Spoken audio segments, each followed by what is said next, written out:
Pembukaan penerbangan internasional menjadi antisipasi sejumlah instansi, diantaranya BNNP dan Bea Cukai. Meski peredaran narkoba dari luar negeri melalui jalur udara kecil, namun tetap harus diwaspadai.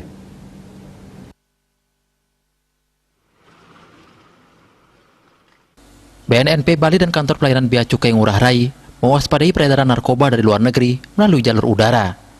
Dibukanya penerbangan internasional di Bandara Internasional Igusti Ngurah Rai, dua lembaga ini melakukan antisipasi masuknya narkoba ke Bali.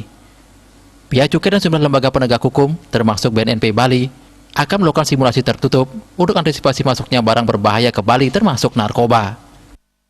Kami kan kalau pemetaan jaringan yang dilakukan itu kan narkoba itu ada dua jenis ya, sabu dan ganja yang sebagian besar yang kita petakan.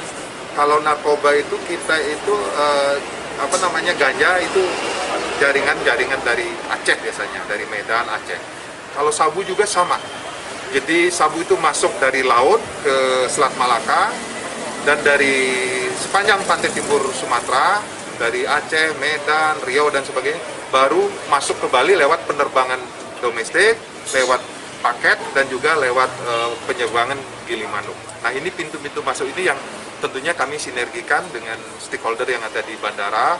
Sementara yang dari luar negeri, dari hasil yang kita amati sampai sekarang ini memang masih kecil masuknya narkotika itu. Tapi yang domestik yang menjadi perhatian kita, karena memang kita sadari bahwa teman-teman di APSEC bandara itu pemeriksaannya bukan ada di kedatangan, tapi di keberangkatan. Sehingga tentunya kita perkuat nanti di kedatangan itu nanti bersinergi dengan stakeholder yang ada di bandara.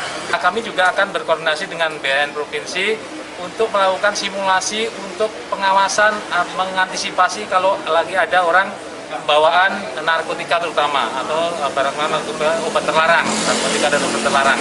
Kami juga akan melakukan simulasi, tentu saja tidak menjadi kegiatan terbuka seperti yang kami lakukan kemarin dalam penanganan penumpang, karena ini adalah dalam koridor pengawasan, Pak ya. Kita pun akan melakukan koordinasi untuk sama-sama melakukan simulasi untuk pengawasan. Pemerintah pusat memutuskan membuka pariwisata Bali dengan membuka penerbangan internasional pada 14 Oktober 2021. Rais Wantara, Bali TV.